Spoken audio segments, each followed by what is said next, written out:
Wally, you've got to admit I was right about you all along. What do you mean you were right about me? You are the world's biggest loser.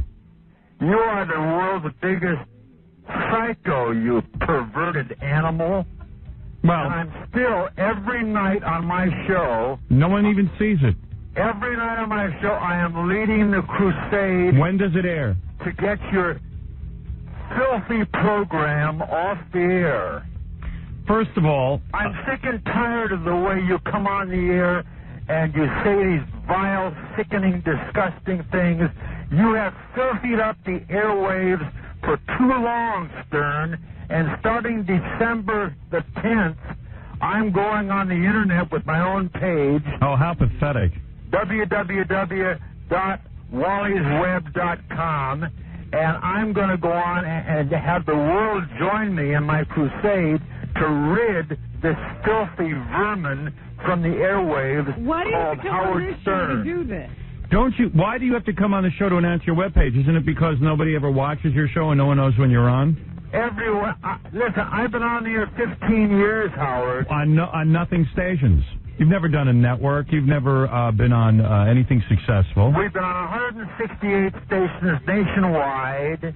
Really? I am now having a book that it will be coming out very shortly called you better Wally's plug. World, the Wally, King of you better keep plugging because television. The only reason, first of all, let's admit, number one, that it is absolutely hypocritical for a gentleman like you to come on the air and talk about me when you have fouled up your personal life and hurt so many people. I have not fouled up my How many marriages? life. How many marriages, Wally? Listen, my little... How many marriages? Jerk. I have a little 8-year-old daughter named Holly. And how old are you? And how old are you? Who is the joy of my life. How old are you? None of your business. And isn't it true your daughter who is grown up, Rebecca D. Mornay, will not even talk to you? Absolutely untrue. And that you never will see her child, and that you keep saying horrible things about her? You're absolutely insane, you pervert. I just talked to my daughter, and I happen to be the proud grandfather of her little baby daughter. Have you met your granddaughter? She was just born. Have you seen her? Not yet, but I'm Why? Within a few days. Why haven't you seen her? Because she is recovering. Oh, please. Listen to me. The Don't reason tell you me have not, your daughter hates about you. My family life. How many marriages? Don't tell me about my family life. Mr. Family Values. Do you believe in family values? Of course I do. Okay. How many families have you had? Answer the question. Have I had? Answer the question. How many families have you had? How many marriages? I've been married 4 times. Okay. And each one of those times your wife leaves you for what? What reason? Because of my career, Howard. I see. And what about your last wife? That's the problem I've had. The last time I told you on the air your wife would leave you. The last time you much time with my career. What career? You have no career. I was going to say, what, they left you because you couldn't get a career off the ground? Yeah. Robin, who in the hell are you but just all you are... She makes more money than you. Robin, all you are is an ass kisser. Are we having trouble talking around our dentures? You can't even get your own show, Robin. All you can do is sit around Are we having trouble talking around our dentures? All you can do is sit around and kiss Howard's ass for the past 10 years. And what are you doing now? You're begging him for airtime so you can sell your little web page. I'm not begging anybody for anything. Sure you are. You shouldn't be on here to promote anything. You so object to what we do. Listen, if you object to Wally so much and you think he's so nothing, how come people call me all the time and say, "Oh, I heard you on the Howard Stern show yesterday"? I said, I wasn't on that show. You guys are using me on your book. Oh, you're funny. We think you're the funniest. I think it's hysterical that a guy who sits and calls me immoral has no morality in his personal life. I have every He's out there having. in the world. Why are you not with your child? Why do you have custody every other weekend with your 8-year-old? You don't have any idea at all about my personal life. What is your custody agreement with your 8-year-old? I beg your pardon? What is your custody agreement? You see her once every other weekend. Joint custody. That's called 2 times a month you see her. Well, no, it what kind of father are you? I see her 3 times a week. Oh, bull. Don't me. I know what I do, you stupid what ass. do you do? Oh, come on. You're 8-year-old? Please, she should be your granddaughter. It's And what do you despicable. do with your daughter? You play with her when she comes over? You play in your wheelchair? Are you on the phone with me? Yes. Just to say filthy, lousy, rotten things. Yes.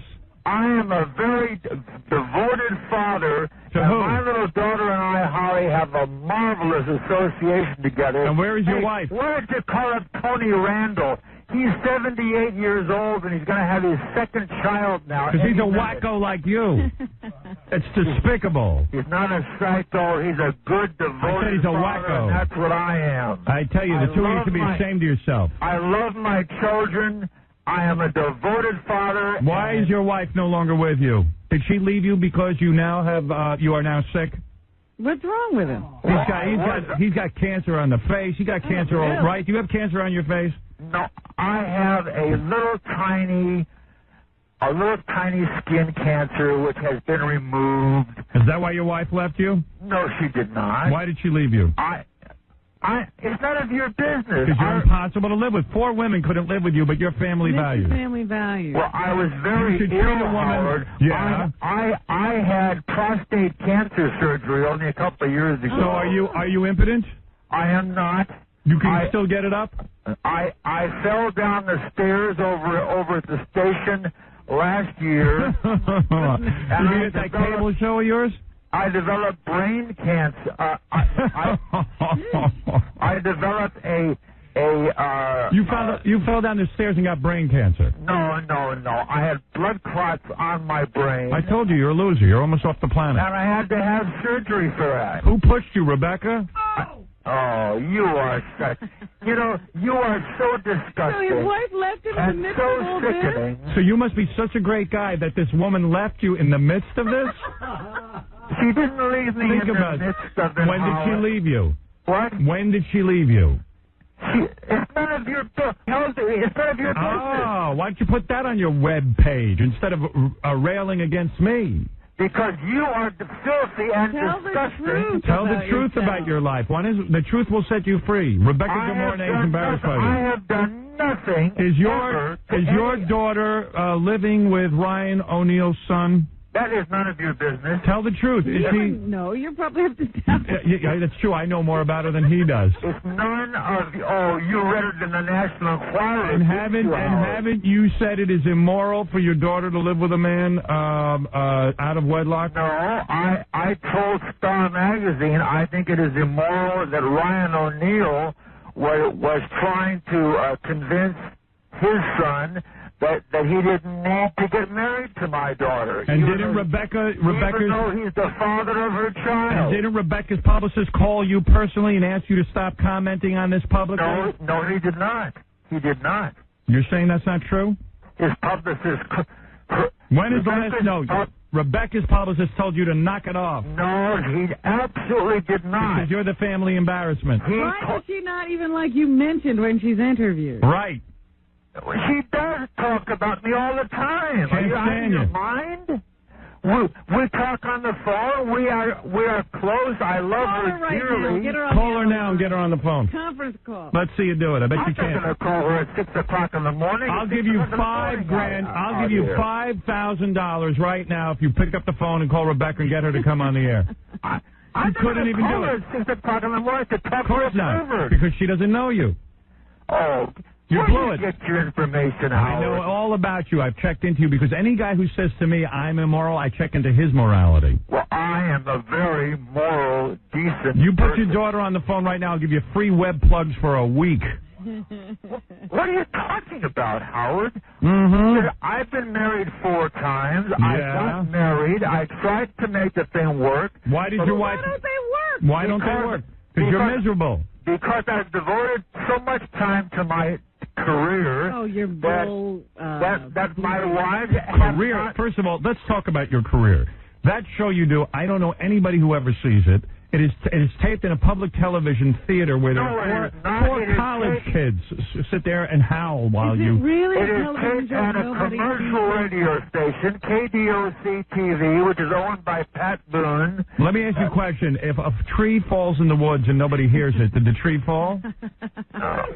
And if Wally George puts on a TV show and nobody sees it, is it really a TV show? Well, how come I've been on 15 years, Howard? 15 years is because nobody noticed. That's like, Al Goldstein's been on 15 years. He has a porno show. They It's the same thing. You off because well, you have a porno show, too. Yeah, but I'm successful with it. Oh, no, you're not. At least I don't disguise what I am. Do you know how many people think you're the most disgusting thing that ever came on radio? All I know is if I fell down the steps and I got brain cancer, my wife would be at my side, not sitting and hiding from me. If you fell down the steps and got brain cancer, everybody in the world would cheer. He lives with his children. Yeah. Hey, Wally, here's a concept. I see my kids every day.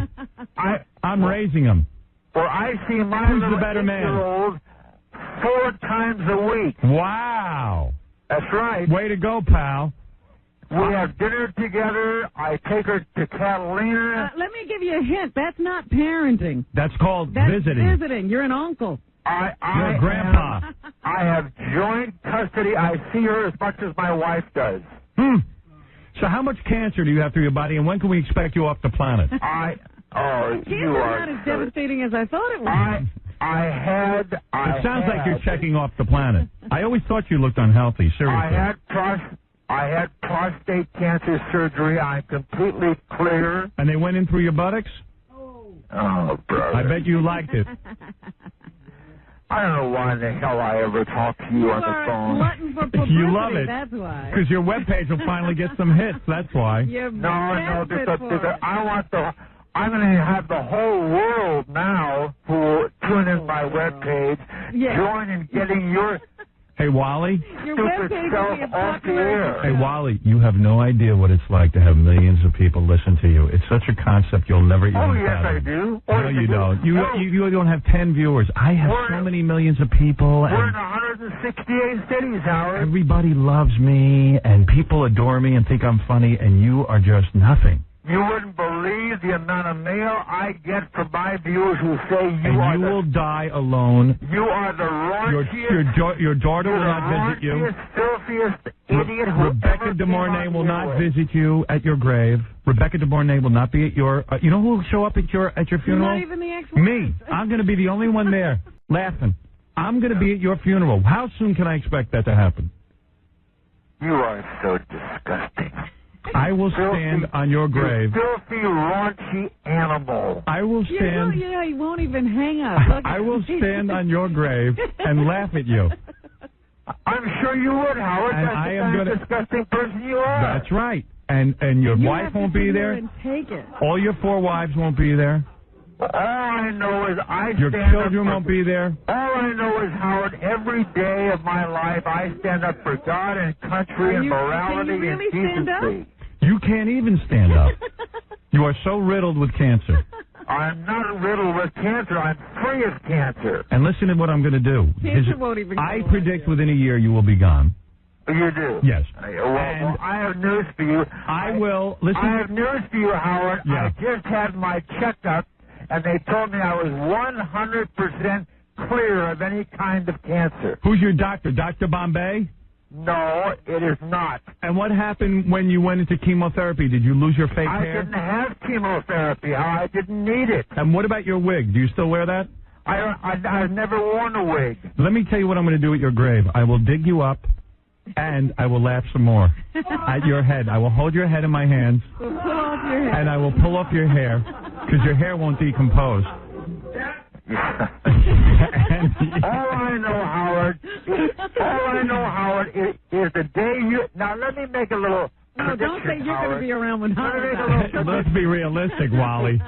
You want to let someone else talk? All right, go ahead. Let's hear this. Let me make my prediction. Let's hear it. 1 year from today, you will be removed from the airwaves, and I will lead the dance across America that this perverted degenerate is off the air once and for all. Why That's my is it taking you so long? That's my prediction. You've been doing this for 15 years. You haven't gotten me You off. are going to be off the air 1 year from today. Yeah. To hell with you ass. Why is it taking you so long? Oh, now he's gone. He's going to ignore everything he wants out of it. He fell down on the floor again. He got himself a new case of cancer. Hope he's wearing that little alarm so you can push it and people can pick him up. Wally George, the lowest form of life on the planet and the saddest man that has ever lived. He's very funny. You see, he's a mental case. He is a mess, and he is nothing.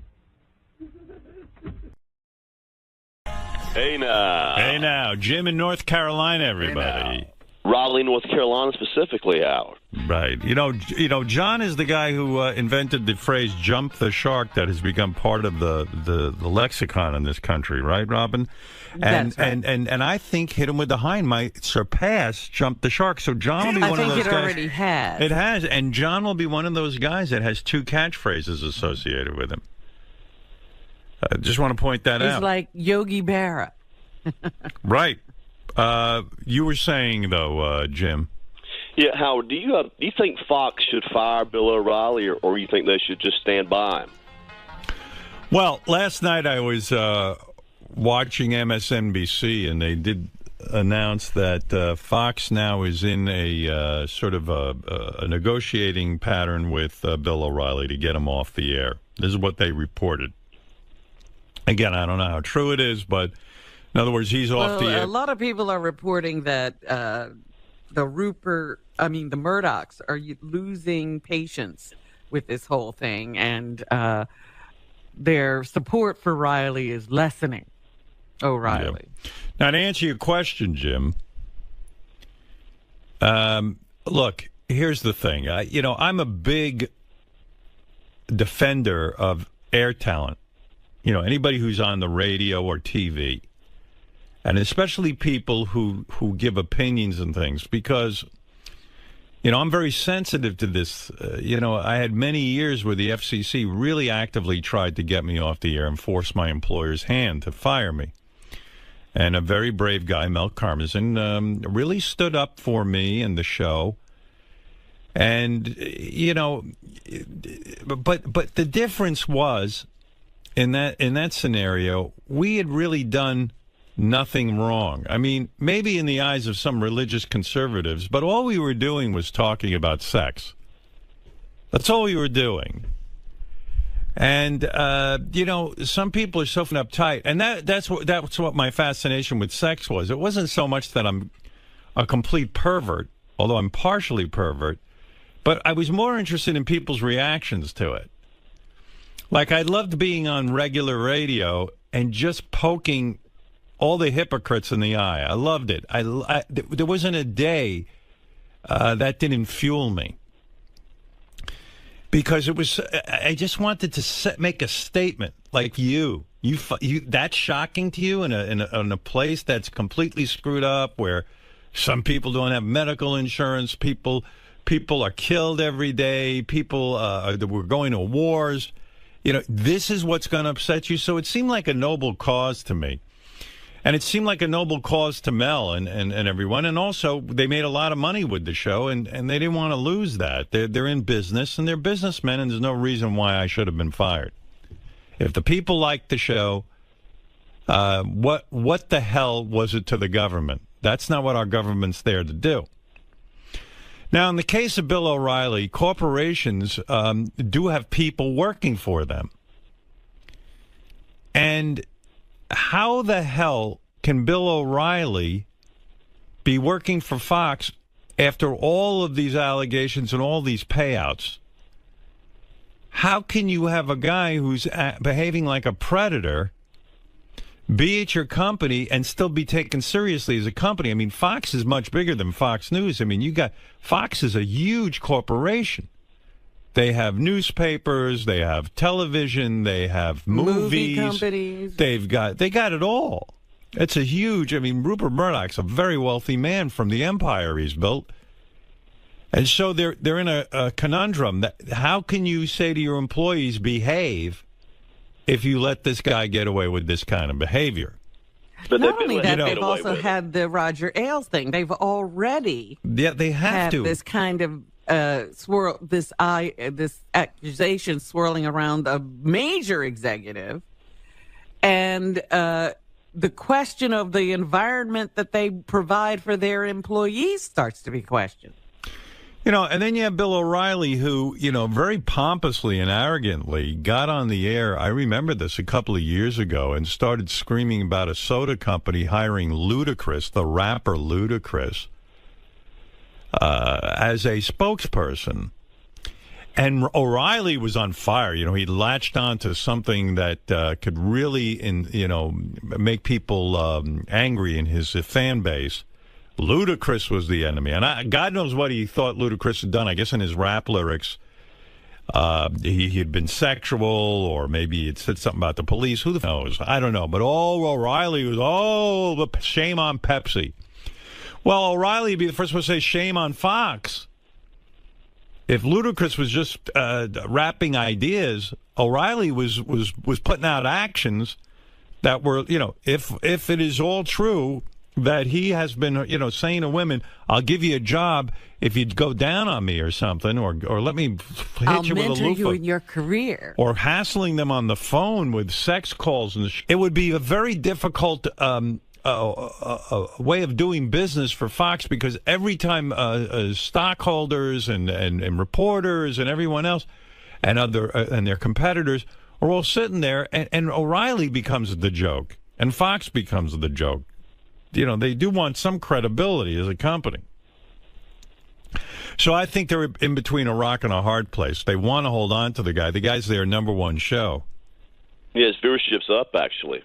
It was before he took his vacation. Well, I got to tell you. That's like a death watch. Everybody we're tuning in to see what's going to happen. Yeah, I think so, too. But O'Reilly has a big audience, whether, you discount the last controversy. He just has a really, really big following. I mean, the guy sells books. All of his books are on the New York Times bestseller list. He's an immensely popular guy with his audience, and they like his message. The problem is it's all built on hypocrisy. So yeah, I guess they do have to fire him. How could they not? How could they get around that? They would be the laughing stock of the world, I guess.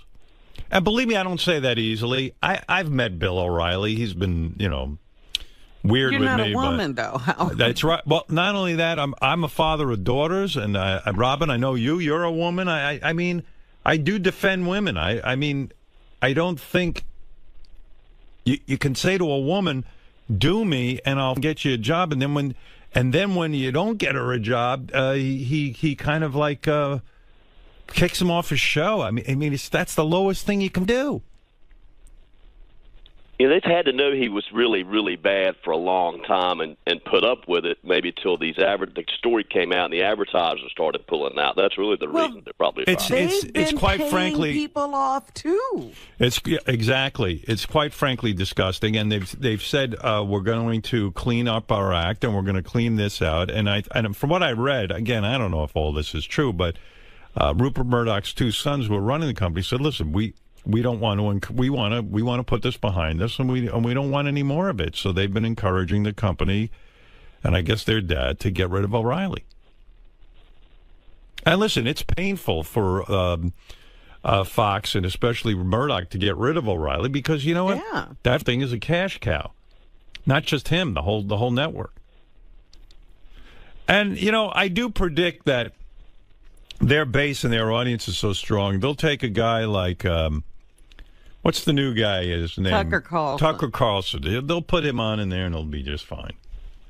Yeah, viewership's way down the last couple of weeks, like half of what it was with the replacements they've been putting in there, though. Well, it's also down because, he's on vacation. He's talking about the current I understand. viewership with just these substitutes. Well, I'll make a prediction that MSNBC, already they're saying that Rachel Maddow's show, which is a fabulous show, she's a brilliant woman and a good broadcaster. Her ratings now are number one. She's going through the roof. Well, it really is whoever the opposition is. Those that's are the right. most exciting people. The people who are screaming against the administration. I loved watching Fox News during the 8 years of Obama because they were against Obama, and I was very much for Obama. I liked Obama, But it's fun to watch people, scream and yell and oppose. And now I find myself watching MSNBC because they oppose Trump. It's like whoever's the irate one, the one screaming about this and that, the other thing, is way more interesting television. So, Fox, they've got a lot of good broadcasters there. I'm a big fan of what they do, but it is odd to me. You know what's odd to me about Fox News now is that they've aligned themselves so much with the Republican Party over the years, and all of a sudden now they find themselves agreeing everything with Trump, and I don't even know that Trump agrees with everything with the Republican Party. So the whole strategy is kind of screwy. It's like some of it feels not honest. I don't know what the hell's going on. Well, it certainly doesn't feel real, if you really feel something or you have a philosophy, can it change so drastically? Yeah, I mean, it's weird. Howard, have you picked up the new Letterman book yet? No, I don't want to. I was sent a copy of it, but I read some excerpts and it really bothered me. I thought, I've been the victim of these kind of books where somebody else writes them. If Letterman wrote it, I'd read it. But I don't know. I have to tell you, I just spit some shit into the garbage pail. I'm trying to remember what I read. I think either the New York Post or the Daily News excerpted some of the book. And it was rather salacious, having to do with Dave and scandal and depression and everything. And I know from these books that really good friends who really know you, people who know you, don't cooperate with these books. And the people who cooperate are a list of nobodies who barely probably know Letterman, who are speculating at best. And it's really almost like a hatchet job. Now, I haven't read this particular book, but it was just this one expert. But I know I was the victim of this many times in my career, where they go to a guy who maybe kind of worked at a radio station with me for a few months. And then these guys are like, Howard's a dick. He went on to big success. I was down on my luck. He never helped me. He didn't bring me with him. Well, of course I didn't bring you with me. You suck. What, am I in business to go with a bunch of losers? I can't tell you how many losers still contact me and go, yeah, man, I knew you back when, man, and I'm the guy who told you to do this bit and that bit, and now you're all successful and you forgot about your friends. I'm like, I don't even remember you. I don't know who you are. Well, that's terrible, Howard, that they gave you all that and you don't even remember them. Yeah, it's unbelievable. I can't tell you how many guys take credit for my career, and I don't remember them being in the trenches with me. I was in there. There was just us. And the point is, yeah, the only people would really know, Robin, Fred, Gary, the people who were surrounding me at the time. And Gary, Robin, and Fred aren't going to talk to some guy writing a book. They're going to come to me and go, do you want me to cooperate with this guy? I'm going to go, no. So you end up with these books with people who have an axe to grind. They're not the people who are loyal to you, who you've been good to. And even the people like the people you've been good to don't want to cooperate in any way. And then the guys who write these books, and again, I'm not saying this guy, I don't know this guy who wrote the Letterman book. In fact, from what I understood, the author actually interviewed Letterman for the book. But yeah, he participated in it. He participated in it, so it might be a very good book. So I don't want to disparage this particular guy. Yeah, I don't think it's the only disgruntled people talk to me book. Yeah, I don't know. Paul Schaefer, O'Donnell, a lot of the old head writers. I mean, a lot of high-ups interviewed for this they book. did? All right. Yeah. Well, maybe this book is worth reading. You know what I mean? Maybe if Letterman sanctions it and says, yeah, this is the way it all went down, then fine, I'll read it. Great. I have it sitting on my desk. I'd like to know that that's correct. Yeah, I think you'll love it, Howard. Just the workings of the show. And one thing I found so interesting about it, and this has got something with age, I think, they say that, Letterman kind of fell out of love with comedy. And that reminded me kind of what you said about not liking stand-ups anymore. It has to be really, really funny as you get older. Is that true? Yes. I mean, your tastes change, and you've done so much comedy, and you've heard so much. Yeah. Yeah. You can burn out. If you don't constantly change. People kept Dave in that box at CBS. They forced him to keep doing that top 10 list. He was done with it. He wanted to move on, and that's why the thing I like about my career is I call the shots. I don't have anybody telling me what to do. Whatever I'm doing, it's because that's what I want to be doing right now. I all the time people go, well, why don't you just have strippers in and naked women? I said, I did that 15, 20 years, and I did it to to punch the religious community in the eye, to punch the FCC in the eye. I'm on Sirius now. I could be in the studio every day if I wanted to. But I mean, really? what? Yeah, you could. No one here would bat an eyelash. I don't know what we're doing here. Exactly. And the point is, it's not the idea of sex for sex. You can find sex all over the internet. You've got to constantly change up the show. You got to constantly work on what it is you find funny and what tickles you. And I love all those people, because then you get the book that's written that says Howard's changed. Well, thank God. Yeah.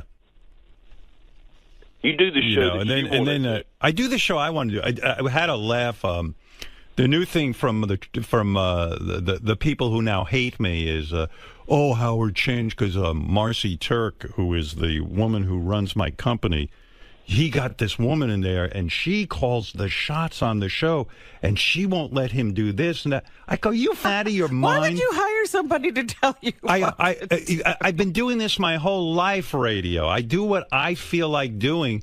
Marcy, you think of Marcy as the general manager here. She's a general manager. She sits there and does a lot of different things and helps run the organization, all that. But when it comes to the content of the show, I don't sit and meet with her about the content of the show. I don't meet about anybody about that. It's where I want to go. Every year I sit down with the crew and I say, here's my vision for the year. This is what I want to do. I want to do this with the radio show. Let's get it done. This is how we might get it. And the people who work here behind the scenes help me get that done. People want controversy. They want to hear that something weird is going on. You've been taken over. I've been taken over by pod people or something. We're going to have to... whatever happened to Howard Stern podcast? Yeah, if you like this show, it's because, let's face it, it's my vision. That's it. And somebody on this... I'm sorry, Howard. Marcy's here to make sure Gary doesn't fall asleep while he's supposed to be working. She has a stick. She pokes him. You need a general manager. You need somebody in charge. If somebody on the staff was to write a book and go behind your back later after the show was over, who do you think would do that on the staff? Benji. No. Benji. I don't know who would do that. I mean, listen, I am sure people talk all the time. There are a couple of what I call moles here who, they work here. Yeah. And they're busy yapping all the time about what goes on here. And, it doesn't bother me. People are entitled. This isn't I'm not Hitler. I'm not running I try to run a nice situation here. The guys who work here, the girls who work here, they're all really nice people. people are allowed to talk. They can talk to whoever they want. But the people who are loyal to me, they don't sit and talk to authors of books. And again, on the Letterman book, scratch that one because I don't know enough about it. I just assume that it's probably some hatchet job. But if Letterman cooperated, then it probably isn't. But I know I have been the victim of people just saying stuff that just isn't true. But that's what happens. People get bitter, especially around me. I'm very successful at what I do, and I'm very good at what I do. I know that. I'm not good at much, but I'm good at this. And people get furious and angry, and they want to take me down. And if there's anything fatiguing about this job, it's those that constantly, why not me? Why aren't I more famous? Why is I'm funnier than Howard? Wah, wah, wah. Do the hard work. You little... The reason you're not more successful is you're not that talented. I hate to break it to you. You weren't chosen. For whatever reason.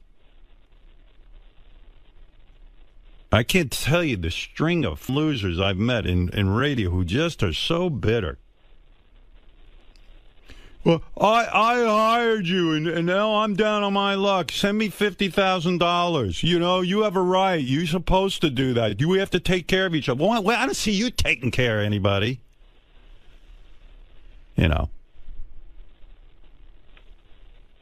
I think about it sometimes, you, Howard. I mean, everybody, it's got to be tough. Every new person that you meet, doesn't it seem like they probably want something from you because they probably do? Of course they do.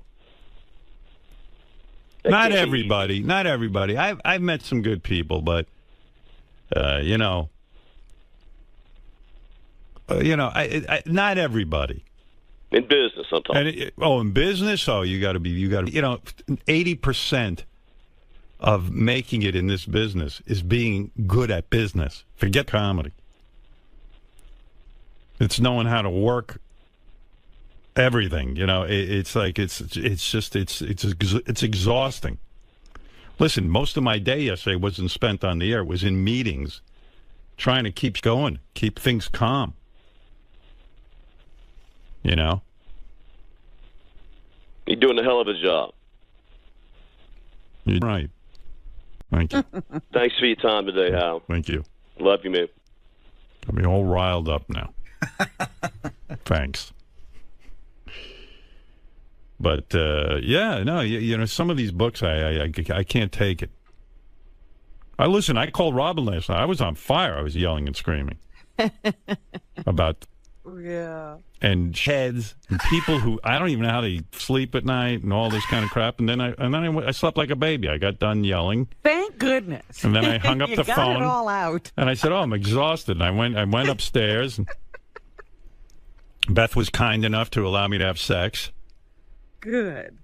Even though I was sweaty and garlicky. Really? Where was the garlic from? Garlic was from lunch. I took a bunch of the guys out for lunch. Oh, yeah? Yeah, to discuss some business idea, to discuss the radio show. And again, that's how the show improves. We all work as one. There's tremendous, wonderful people working here.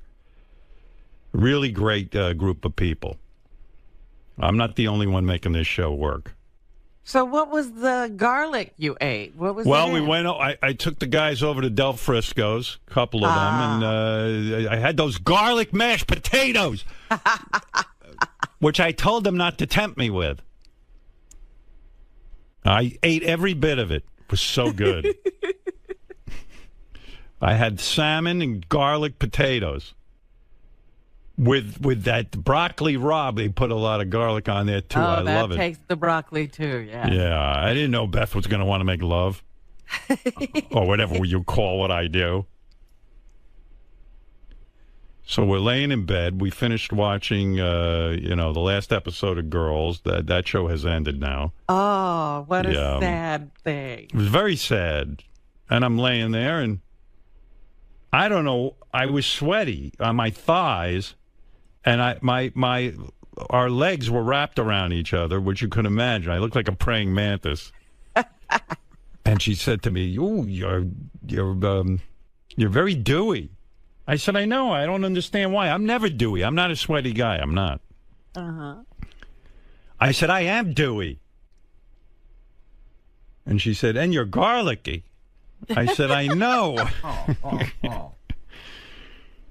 So I said, "What?" I said, "Maybe." I thought we were on our way to having sex. I said, "Maybe you don't want to." I mean, I smelled like a vampire hunter.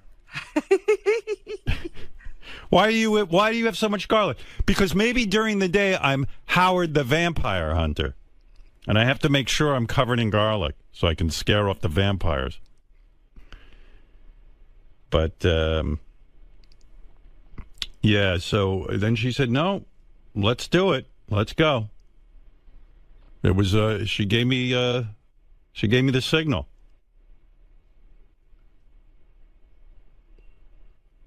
And I got to tell you, when she told me I smelled like garlic and I was dewy, I did lose my erection. So she had to prop me up a little bit. I said, "Now my erection's gone." I was I got upset. I was like, I don't want you to be with someone who smells like garlic and is dewy. I've never been dewy my whole life. I don't know what went on last night. It was that garlic. It got me dewy. Garlic is bad for you. Have you ever been dewy? It's terrible. I was like there was a but it's after exercise or something. I didn't do anything. But just laying there. Yeah. All dewy. My balls were like garlic knots. But then I gave her much pleasure, of course, as I always do. When I'm with any woman, Robin, as you know. Oh, of course. It's always a pleasant experience. And I was thinking about you yesterday because I said to myself, it makes me crazy. I don't understand how you could be upset that all these women either rejected you or broke up with you. That's right. Over the years.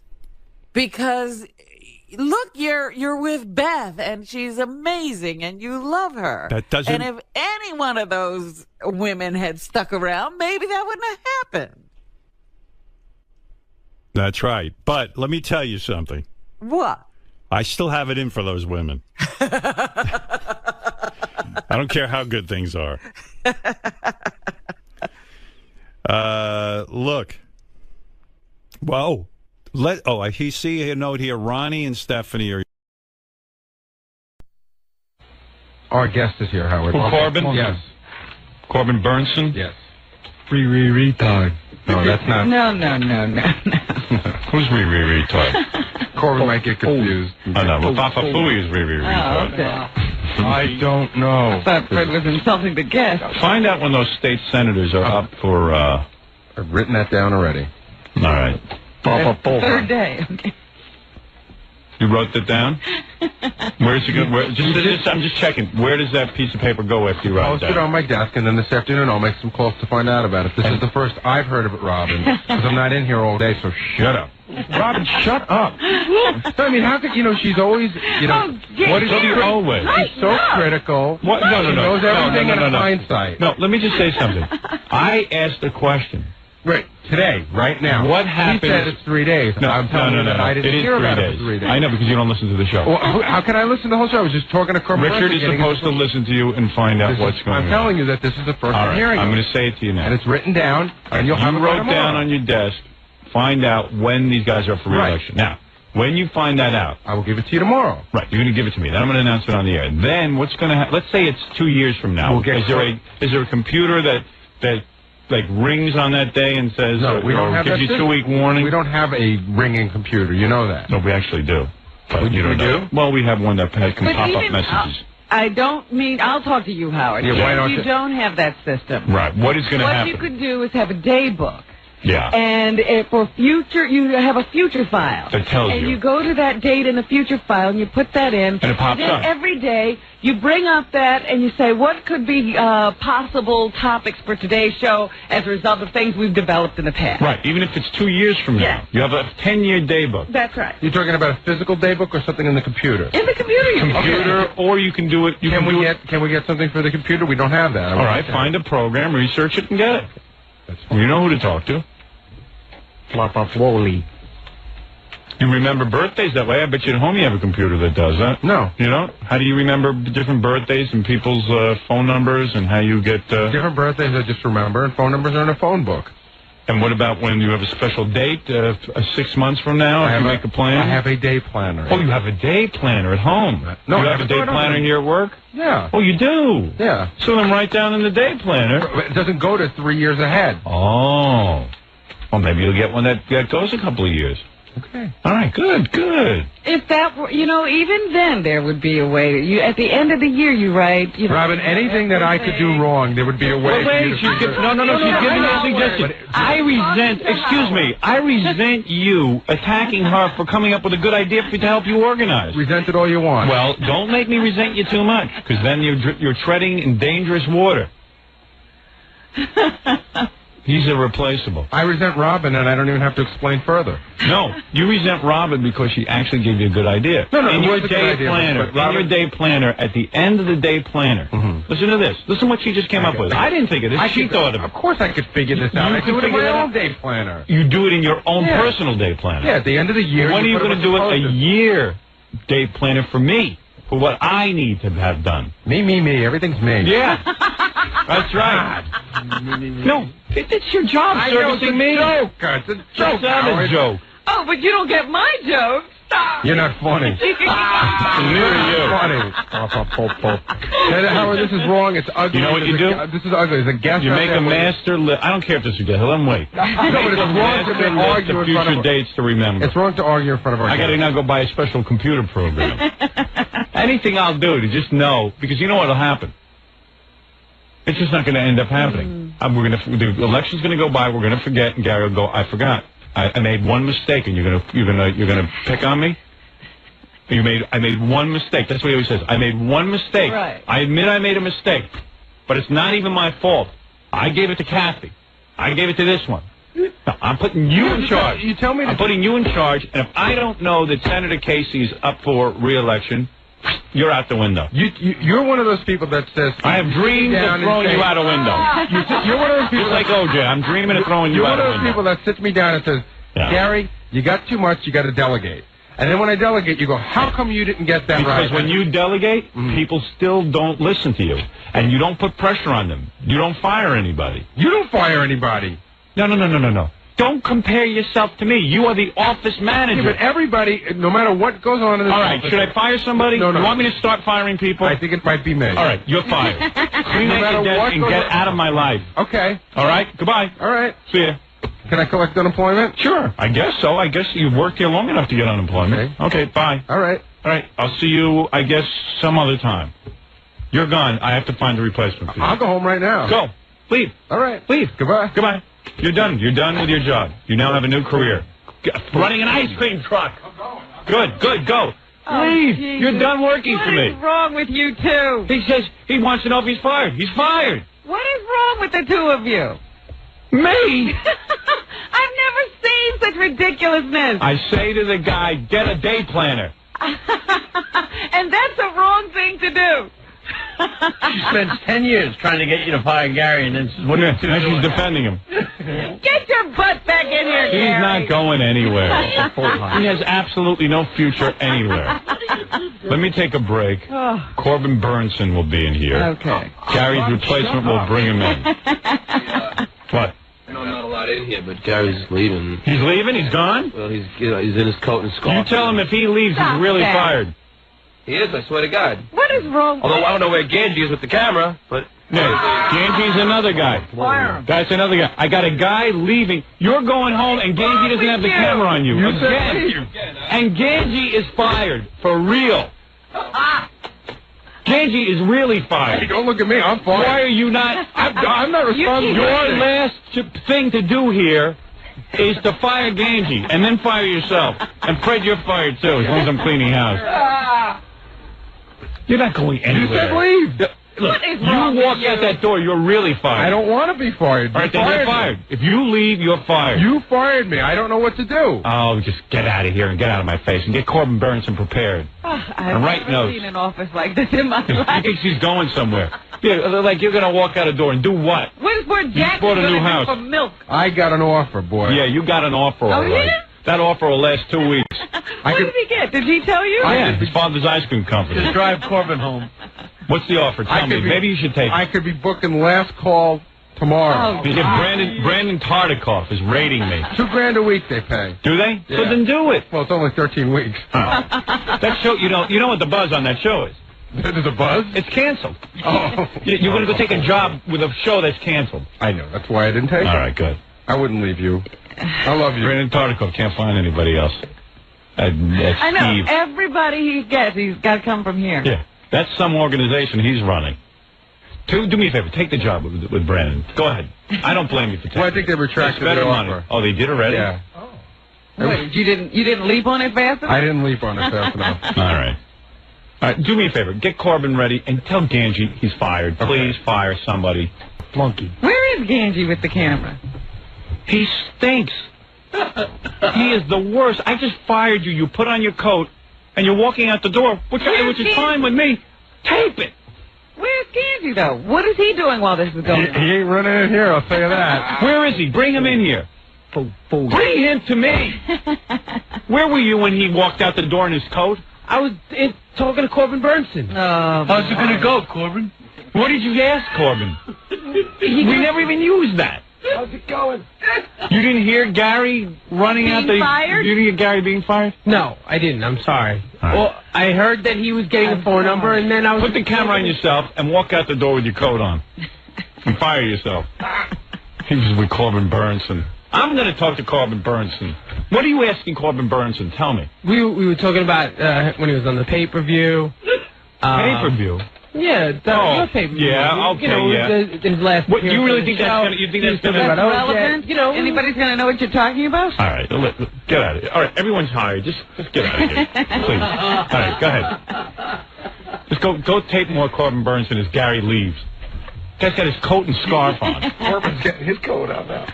All right, everyone, let me take a break here. I can't handle it. Gary, go take your coat off. I will. 𝗏𝗏𝗏𝗏 retard. All right, we will take a break and be back right after these words. All right, so I've got so many funny emails and things going on around this deal and everything that's going on. I'm going to try and bring you up to date, so stay with me. A lot of people wrote me emails congratulating and all that. 𝗏𝗏𝗏𝗏𝗏 was here when I made the announcement just by accident because he brought a naked chick in. And he wrote me a note, 10 things I noticed after Howard Stern's announcement. And I thought, once again, 𝗏𝗏𝗏𝗏𝗏 hit it. I'm going to put this up on the website, too, because it's really good. 1. This is everything 𝗏𝗏𝗏𝗏𝗏 observed. Okay. Scott, the engineer, put his head down on the console back in the engineering room and sat in silence for a long while. Oh, Scott! When he came out of his room, he looked like he'd been crying. When he walked past me, he said, "Guess it's time to find another job." Aww. Scott! Number 2. Ronnie, the limo driver, was bragging to anyone he could get a hold of in the hallway that he had 10,000 shares of Sirius and bought it at $2.40 or something like that. And how he was now going to be rich. He bought it at $2.40. That's good. He also said that he has a friend who works at Sirius, and he's sure he can get a job there. Ronnie went on to say that he hopes that Sirius has a NASCAR channel. I asked Ronnie, would he take his chair to the news station and sit in the hallway like he does here at this station? He told me to drop and stay in the green room until he called. Rob, yes, Scott? That is so untrue. Why does he make up this crap? This is what he observed. He said he observed I was doing nothing but work. I didn't even hear you make the announcement. I didn't even hear the show yesterday. I didn't hear a thing. You know what, Howard? I got to go with Scott on this. There you go. Scott walked out of the studio, and I go, "What do you think?" And Scott goes, "About what? I've been working on the Rodney bit." See, 𝗏𝗏𝗏𝗏𝗏𝗏. See, he was upset about Rodney. Listen, when I walked down into the hall and I poked my head in Scott's room, and if you called out working, Scott, because your head was resting on the console, maybe you were sleeping. You know, I never put my head down on the console. You know that's bull. I don't know what studio you were looking in. Yeah.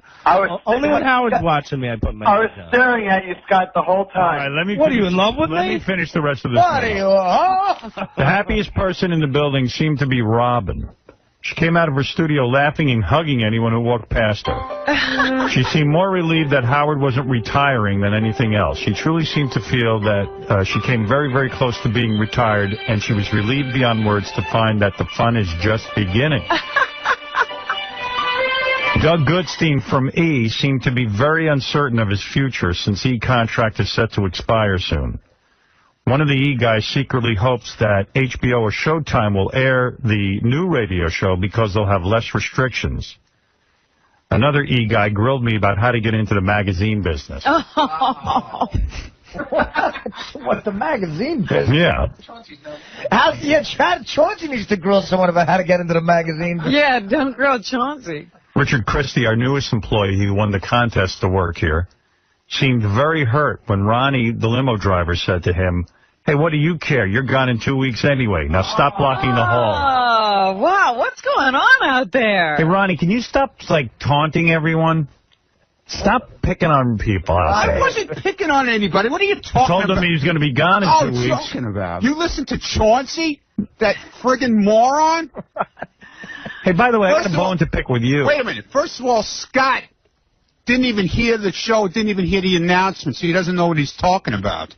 Scott was busy working on something, didn't even hear the show. Did you say to Richard Christie, what do you care? You're going to be gone in 2 weeks? I was joking with the guy. Come on. You say that.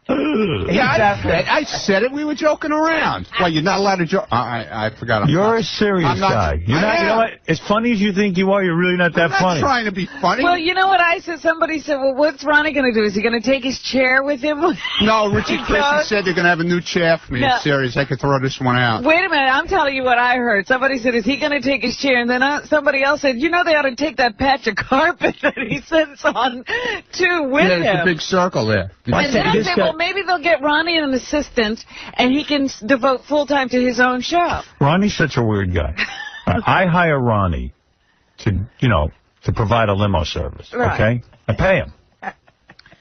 So I got this limo. I can't talk about this? No, not yet. Oh, there's other things not to talk about. What? Do you know what I'm going to talk about? No, I think I do, but... Uh-oh. You're talking about the new car, right? No, I was going to talk about the old car and how it's no longer with me. Oh, what? That was... Listen to that. Let me talk about it. And stop me if I'm saying something you don't want me to say. Go ahead. All right. It's like a tennis match. I got a limo service. He provides a limo service. That's his business. And I do a good job, don't I? Well, up until about a week ago you did. No, up until only 3 days ago. Yeah, so he comes to me, Tuesday. He goes, hey, Howard, I'm getting a new limo, but the old limo, I sold it. So... There's a lag time? I'm driving you around in my truck. No, it's not my truck. It's some truck. Okay, wait a second. Wait. Let me tell my story. God. Listen to this guy. So I go, okay, for a day, I certainly don't mind, but I'm paying for a limo. Right. Okay. So now we're on day 3. I'm still in this truck. Everybody thinks that's the new ride. Yeah, and I'm like, well, where's this limo, the new limo? Well, it's not ready yet. There's a series of problems, blah, blah, blah, blah, blah. I go, yeah, but I'm paying for a limo. And like yesterday, I go out. I was in my car all day. I go out to Long Island with my kid and everything else. And I get a lot of business done there. Now I can't do any business because I'm making confidential phone calls, but I can't do it because I'm in the truck. But you're almost next to Ronnie. I'm on top of Ronnie. I saw that in one of the news clips. I was like, oh, look at where Howard is. Yeah. He's right almost in Ronnie's lap. So now I'm finding out he's still... So, dude... All of a sudden, it's now my problem. No, I didn't say why'd you sell the old car? Sell the car after you're done. Why do I have to suffer? Because you sell your car early. What, really? You're providing a service. Why did you sell your car early? Why do I have to be involved in this? Why am I sitting in the back of a truck when I had a limo? Plus, your knees were like way up, almost under your chin. Listen, I don't even mind that, but what I do is I get a lot of work done in that car. Yeah. I'm saying, wow, that's so what's your? In other words, it was good for you to get rid of the car quickly.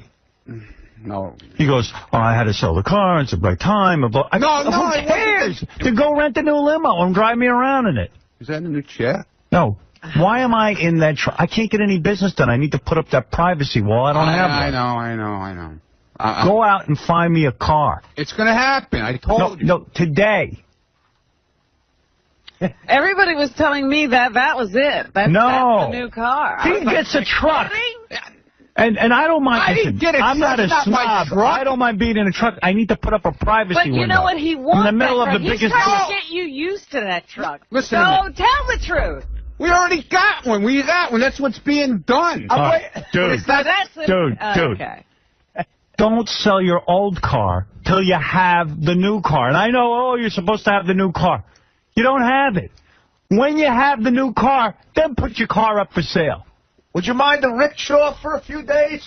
Yeah, I got one of those bikes with a seat on the back. And if you can't provide a limo service, I ask you a question? Go rent a limo and drive me around in it. Can I ask you a question? No. There's no. What question could you ask? I came to you and I said to you, would you mind for a couple of days? Could you all you had to do was say no. You said a day. No, I said a couple of days. But if he said no, what was the game plan?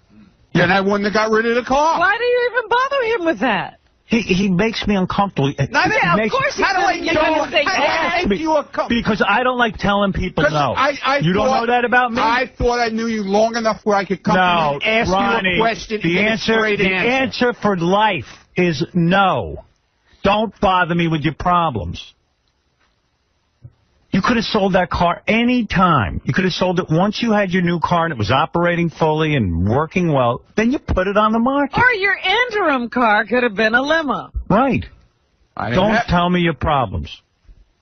Do I tell you my problems? No.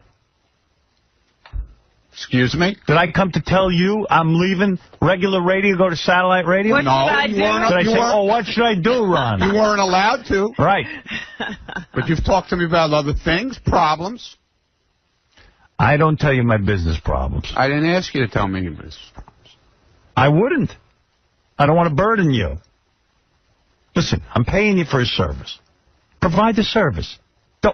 Do we have to get into this now? What kind of brain surgeon sells his car, doesn't have a car now? I have a car. I got scalpel. That's basically what he did. He sold his scalpel. If you were a surgeon and you go, I'm getting new tools to do brain surgery, I'll sell my old ones quickly because I'm sure the new ones will be here on time. You had to do this on the air, right? Yes. Because I'm not comfortable talking about this stuff off the air. Why? I don't like telling people that they do dumb things to their face. I like doing it on the radio. Thank you. Thank you very, very much. I appreciate that. We're so much better here. Seriously. What kind of guy sells his car before he's got the new one? That's how he makes a living. But you mean, that's my problem. I didn't say it was your problem. It's my problem now. If that's the car. And by the way, I don't care what he drives me around in. I just wanted the privacy window so I could talk on the phone without sharing my information with Mike the driver. And Ronnie. Yeah. So I'm sitting there going, well, how does this serve me? I would make that phone call, but I can't. Yeah. You're killing me.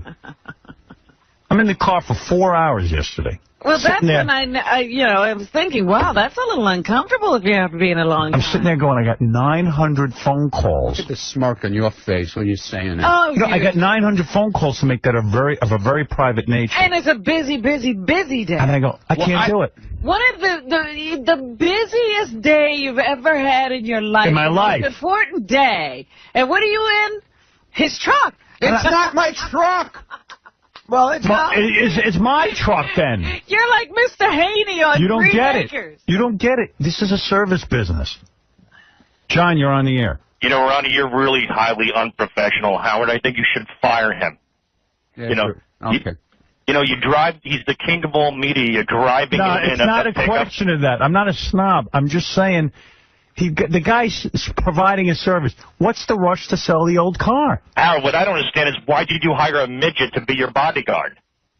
All right. That's another story. That was Sal, well, anyway. I know the that. point you make is that you use the car for business. Yes. And you've got a lot of business going on. He decides that, it's time for him to change cars. He needed to change cars. I didn't realize. No, that's You're just not it. supposed to realize. No, something happened, and it doesn't matter, Ron. When you have your new car in hand and you're driving it, then you sell your old car. And if he can't do that, he has to think, all right, what are my clients' needs? And then he has to supply those needs even in the period of time between cars. Let me ask you something. This is the same as if you went to Scores and Lonnie forgot to hire Scores strippers. Right. Oh, Lonnie, where's the strippers? You know what? I can't get this. I got some We're getting them in. next week. Yeah, they're coming in. You're kidding, but I'm here now. I paid to see strippers. Can we serve you some lobster 𝗦𝗵cie𝘄 instead, sir? I got a guy who can dress like a woman. How about that for a little while? Yeah, that's all right. If you went to Scores, I had a couple if you went to Scores and there were no women there, what would you say Lonnie's a schmuck? The foods are good. No, would you say Lonnie's a schmuck? What would you say? You'd say, hey, Lonnie... I can't say anything right now. The general manager is sitting in the other room. The good thing about yesterday was there was no cameras around to record you getting in the truck. That I didn't mind. It's a nice-looking truck. It's a nice truck. Listen, I would love that truck. He's up there with Ronnie. I just need to do some private business. That's why I got a limo. That's the only reason. I don't want to be driving around some big, gaudy car. I need privacy. Ronnie can turn around and rub your leg. Yeah. Oh, you love it. But who has a limo service, sells his old limo, and doesn't have a new one? Doesn't have a limo. Doesn't have a limo. And he goes, is it okay if I drive around the truck? Oh, I think, okay, a day. I can't be an ass about it. Now we're on day 4 with the weekend coming up. This is like Tony Roma's running out of ribs. Yeah. And he never says to me, gee, should I... well, you shouldn't even say that. Just go get a limo. Okay. It's not my fault you don't have a limo. Okay. Why should he make the decision? What you should do. And now you embarrass me by having to bring this up on the air because you're making these moves. I don't want it. Just do your job. You're a businessman, I thought. Shameful. How do you do this to me, man? After all these years, how do you do this to me? What did I say Why that's wrong? can't you talk to me off the air? Why should I have to embarrass myself? Well, all you had to do was say... Ronnie, what do I hire you for? When I said to you... Are you my pal who drives me around? No. What are we, carpooling together? No. No. And that's what you look like now. No, but I thought we had enough of a relationship when I asked you. No, I'm not all you had comfortable. to do was say, no. No, I'm not. Yes, no. Ronnie, I got to tell you something. I don't know if you've noticed. I got about 1 billion things on my mind. I'm not sitting and thinking through how many days we're going to have it. When I asked you the question, you said, hey, my car's a day late. I'm bringing your truck. I go, okay. That's all I said. Not for the next. You didn't say to me for the next couple of weeks. I didn't say. Now it's not a. How long is it going to be? When's the car going to be here? Tell the truth. Hopefully tomorrow. Yeah. Is that true? Hopefully tomorrow. It's not going to happen. It's a week. Hopefully tomorrow. I have to get a bunch My of things point is, why do you have to ask me if it's okay? Go rent a car. Or keep the car you have. Well, I didn't foresee this problem coming. You never know what problem you're going to have. I understand that. There's one way you don't have a problem. Always have your car. I don't care about you selling your car early. That's not my problem. I didn't say it was your problem. As long as we're carpooling, can you guys pick me up tomorrow? Hey, Dominic. Ronnie, please use mine for the next few weeks. It's a brand new Picasso limo. No, Dominic. Dominic, that's not my point. My point is, listen, I don't need to be driven around in any kind of limo. I prefer 𝗵𝗵cie𝘄. I'm sorry. Excuse me. No, I would prefer anything where I can have a privacy. I had the privacy window, privacy glass. It's got the extra wide door. We know. You gotta have the extra wide door. TV. All right, thank you. We have a flat screen. Thank you, Dominic. You can pick it up this morning. I don't need it either. I just needed my own. I had a car. He took it away from me. It's got 3 phones. Oh, thank you. Fax machine. He took away. He took away the car. He didn't need to do that. Why was it my problem that he I took didn't away say the it car? was your problem. It is now. Why were you asking him then? You made it his problem. Because I didn't. Now you're running around in that truck and thinking, hey, this is fine. Because you laid it off on him. Yesterday it was a major hassle for me. Instead of doing your job. Dude, I had to make 1 million private phone calls. I know. I couldn't share the information with Mike. I apologize. It's my fault. I got nothing else to say. That's the point. I'm leaving. Rectify the situation. Ruined my day.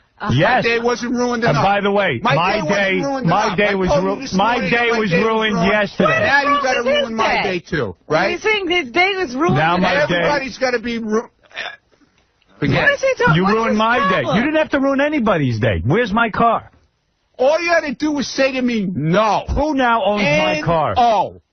No, I don't. Your business is not my problem. Let me ask you, who owns my car right now? Because I want to go hire them to drive me. Yeah, because they have a car. Actually, the guy... I'm just laughing at that. Who's got it? Where's my car? I want my car. A guy in Connecticut up by Gary's house. Can you call him, please, and ask him if he can drive me? Gary actually knows the guy because he's used him. All right. Can you ask Gary? Yeah. If I can have that guy's number so I can get a driver? Yes. Thank you. What was so wrong with his day? He's saying now you ruined his day more. Oh, because he's having problems with the new car. So it's my problem. I'm involved with him. Oh, dear. See, people don't know how to run a business. It's almost like saying, yeah, I have a limo, but can I carry you for a few days because the car's not ready? And I swear to you, I don't care if I'm in a garbage truck. Right. I just needed, I'm trying to get some business done. We just made the biggest move of our lives. It would be nice to have a little separation. Right. I'm on the phone. I'm talking even to my kids. Mr. America, sitting and listening. I tell you, I saw one of the reports. You were driving off in the... I was like, boy, he's almost right next to the driver. I'm practically giving him oral. All right, look. Hey, dude. Dude.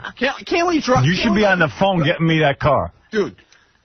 She is so happy to stick a knife in my back. I don't know what I ever did to her. You did it to yourself. Why did she I didn't take the knife. You put the knife there. Because she did nothing. If she would have shut up... I just happened to see how close he was. It would have been over with now, but now she keeps digging. You're insane. Digging. I'm not insane. She's not digging anything. She is. She does this to me all the time. The hallway, everything. What are you talking about? The hallway. I'm trying to stop those coffee clashes. You shouldn't even be in the hallway. You should just be quiet and sit there. I am, but everybody comes I hear reports. Look. That's what I was saying, that he could continue his show uninterrupted if he got his own assistant when you go to Sirius. Yeah. Maybe I could get my own channel. Well, I'm going to get you a channel, all right. Look, dude, I'm sorry. I apologize. You know, apology. I will rectify the situation today. Thank you. Okay? Bye-bye. And now, could you please leave me alone and stop already and go on to something else? Drew Carey is here. Thank you. The chair you sit in, I sold it. We'll have a new one in about a week. Don't worry about it. EIB.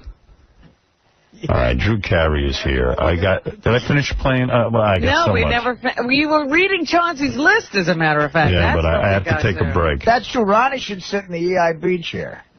All right, after I made the announcement, Chauncey says, Fred walked back and forth in the studio to the bathroom about 5 times in 10 minutes. Every time Fred walked past me, he mumbled something that sounded like, who knows what's going to happen? 15 months is a long time. Much of what Fred said was impossible to understand, but he definitely was mumbling something. What were you mumbling, Fred? That's the quote. Yeah, that's accurate? He always tells the truth, doesn't he? It's you know. There's a lot in this memo. Yeah. I know there's a lot of people on the air that want to ask questions. And Drew Carey's out there. Let me take a break. Let me talk to Drew. He's going to promote his new show. Green screen. Got 3 stars in the newspaper. Good for him. He always seems, he knows what people want to see in these games, I think. Yeah. All right, I'm going to take a break. It's not a game. It's an improv show. Well, that's what that improv stuff. I never understood, and nobody else seemed to be able to make it work on TV. He has. Yeah, I know. In fact, I brought in 2 naked chicks and had him do an improv. Really? Yeah. To set him up. Let's see if he's funny. Really? Yeah. 2 naked chicks? Yeah. Nice. Naked improv. Naked improv next. We'll be back right after these words. You just love that Atlanta, huh? Yeah, it's my home. It's my home. Not doing the whole L.A. thing, huh? Oh, I mean, don't get me wrong. I love L.A. too. I love Atlanta, Miami. Would you do LA. a bunch of movies too? Yeah, I did. What movie you got coming out? Well, I haven't done any yet. I'm looking into a few. I'm trying to figure out what best suits. I want to do a comedy. I thought you did a movie between prison stints. I did. It came out though. It's been out. Yeah. Tankers. How'd that do? It did well. It did well? 30 million the first week. Oh, no kidding. Yeah, #1. It's a good movie. You ought to check it out. Yeah, why have I not seen that? Well, I mean, because you're too busy. I just got Green Lantern and all that pussy. Yeah, no, I just got Green Lantern. I don't get that much pussy. Drowning in all that pussy. I'm married like you. Oh man. Yeah. Word. Yeah. I mean, I get pussy, but. Yeah, sure. I mean, you mean what? Wait a minute. What do you think? I'm gonna stand away from that. I'm gonna stand away from that. So now you're gonna stay out of prison. That's the plan. Yeah. I mean, you got to get this career, Absolutely. keep it going. Make some dough. That's right. Right, and stay out of prison. Yes, so you're not gonna be driving around. Don't bang illegal U-turns. Nah. Yeah, let's avoid breaking any laws. Yeah, that's what we're gonna do. I mean, you've learned your lesson, man. No ecstasy in the car. You know what? That's a good idea. That's a good idea. You're going to do ecstasy. Go home and do ecstasy. That's a good Don't idea. drive and do anything. Just drive. Yeah. You know what you guys got? You guys have wonderful, wonderful thoughts. Yeah, let me give you some advice. I may not be Jay-Z, but I'll give you advice. I'm listening. Don't carry anything. All right. Not even a gun. I'm not gonna carry anything. I'm gonna leave my bag right there. I'm not even. Gonna carry that. I saw you got a white bodyguard. That's cool. What's up with that? Like usually a rap guy would have a big black bodyguard. Well, you know what? That didn't work out too well for me. You know? You're trying the white bodyguard. That didn't work out too well. Nah, I mean, I don't really see color too tough, man. I see capability.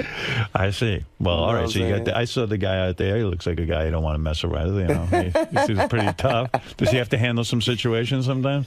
Hey, man. Well, you know what? Things. I haven't had many situations lately. Thank God. Right. Knock on wood. Yeah, right. I mean, seriously. I mean, I guess it's like jealous guys who want to come after you, right? Sure. They want to take your money, take your life, take your wife. Misery loves company. That's right. So you got to be careful out there. You just kicked a little verse there, I heard. Yeah, I know what I'm doing. You want to take your money, take your life, take your wife, whatever. You Put it in a song. He's going to write a song, right? No, you can use it. How about you sign a record deal? Let's go. I know what I'm doing. Listen, it's good seeing you. All right. I'm glad you're out of prison.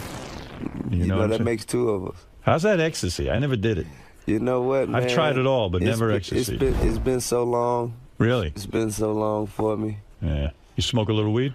I used to. I haven't smoked weed since 2007. No kidding. October 13th. Makes you paranoid? Nah. Why do you remember the day? Because that's the day I got arrested. Oh, okay. That's the day I got arrested. Yeah. Yeah. Boy. I wish you were married. I'd hook you up with Robin right now. Here we go. You'd be a good man. Would you go out with T.I.? Would you go out with T.I. if he was in? Robin would have nothing to do with me. Would you go out with him if... He lives too dangerous a life for me. Really? Don't but he's good looking. He's beautiful. What are you talking about? You guys. Y'all just saying that because it's He true. could get you off. Big time. Watch out. Well, I'm being honest. I'm trying to talk it over with her. Robin don't need no help in that area. No, listen. She's looking for a good man who can respect her. Okay. All right. Did I say that? No. But anyway, listen. T.I., we love the... and by the way, in addition to being a musician, T.I. is now an author. That's right. And he's he says, adding author to his list of credits. And he says, a lot of guys out there like myself, big dummies, got to Not start enough reading. Not enough reading. Here's a book that if you read, you might actually enjoy. Absolutely. In other words, it's about... This won't be a chore. It's a love story. Yeah. It's a good read. It's life on the streets, which is interesting. It's a page turner. It's a love story. It's a crime story. It's a mystery novel. Do you want to get this made into a movie? I mean, well, you know, people say that it's a no-brainer, but I'm gonna let the people decide. The ones who read it, they tell me instantly, man, it's a no-brainer. I can see this on the screen, and but I'm not gonna force that. You know, I'm gonna let the success of the book. You got brothers and sisters? Yes, I do. You do? Are they jealous of you? Nah, absolutely. They hit you up for money all the time? I hope not. Well, I mean, only when absolutely necessary. Right, boy. I feel your pain. What do they do? What do they do? Are they in the music business? Well, see, I'm my mom's only child. My father had other children. I see. He had to ruin things. Nah, man, but I still love them. You know, the ones They're only half brothers and sisters. The ones that I knew and I grew, like my little brother. You know, I grew up. You know, I changed his diapers and raised him almost. You know? So you care about this guy? Yeah. He's a youngster, man, and he has his own ambition. Does he want to work for you? Yeah, I mean, he does. He does. Yeah. Oh, boy. He does. But nah, he's a good guy. He's a real good guy. You know what I'm saying? He doesn't have any ulterior motives or any hidden agendas. All right. You know, he's a genuine guy. All right, listen, whatever. I raised him right. Okay, I understand. But your dad's no longer alive, right? Nah, my pop's not living. That's it. Yeah. Great seeing you, T.I. I'm glad everything's worked out for you. Yes. Hey, man, I appreciate it. And I really do. Good to have you here. Likewise. And best of luck with everything. And we'll be back right after these words. Thank you, man. And you are always a great interview. Hey, man, I appreciate it. Thank you for coming in. Really great seeing Thanks you. Thanks for having me again. Oh, get your back. Anytime you want. Yes, sir. Anytime you want. All right, here's Robin. She wants to... Hey! I just wanted to say hello and how you doing? Welcome back to the world. Thank you. Let's keep it straight this time. Yes, ma'am. He's out. Y'all be cool. T.I. Yo. Hey. During your conversation with Howard. How are you? How you doing? All right. During your conversation with Howard, you're talking about some tough times that you've been through, but he's putting a humorous spin on it. Sure. How was he able to do that, in your opinion? How was he able to do that? Yeah, like that? to make you laugh and to talk about these tough times you've been through in a humorous way. I suppose he's a professional, and he actually has a healthy sense of humor. All right, man. Take care. Take it easy.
Greg Fitzsimmons is here. He's probably promoting a couple of things. And yeah, we have a lot to talk to him about. He was there for the famous Andy Dick meltdown.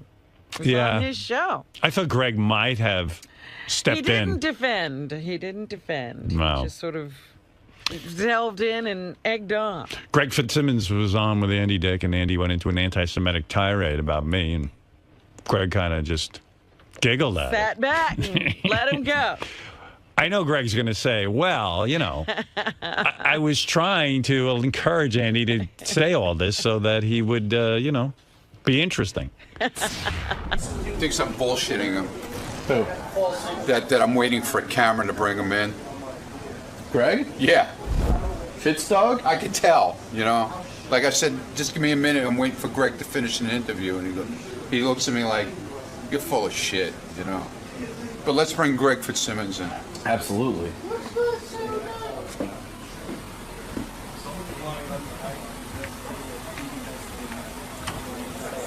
See, you thought I was bullshitting, man. Here's the camera.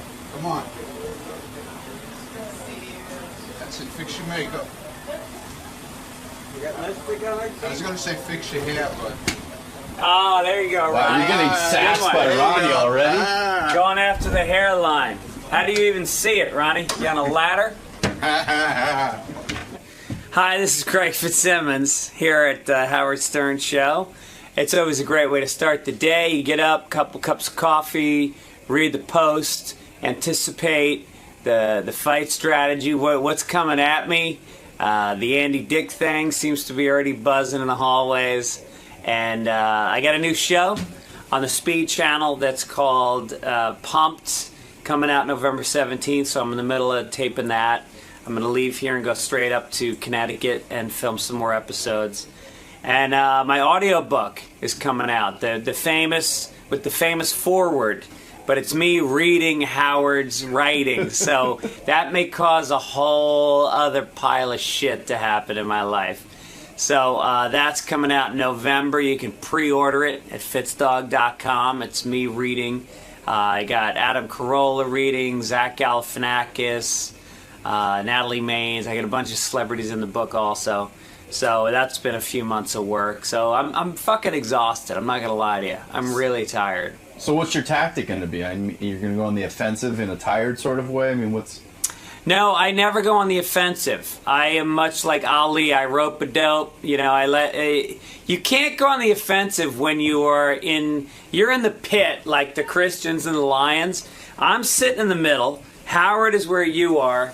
Robin is right here. Fred is right here.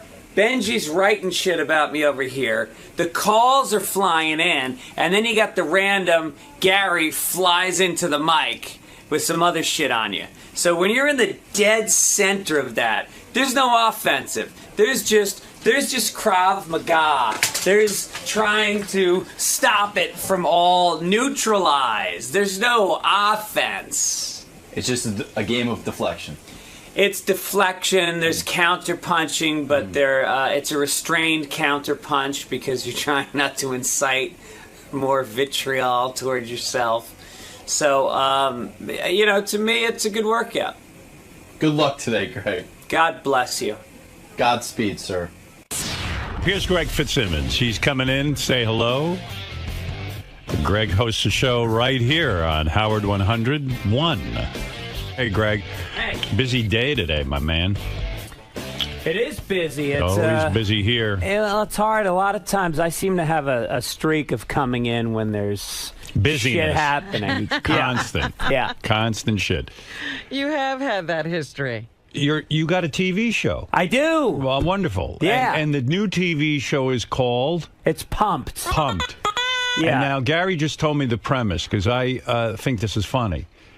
It's a game show, but you're the host and you go to gas stations, and when you see somebody that you just walk up to them and say, we're going to ask you a bunch of questions for money. Yeah, we try to shake them up. When sometimes they'll go inside the station to pay, and they'll come out, and I'll be in their car. Oh, they try to do funny shit. We used to have it where I come up on the video screen, and then we didn't want to do that because what's his name does something similar to that. Who? The guy he was on Son of a Beach.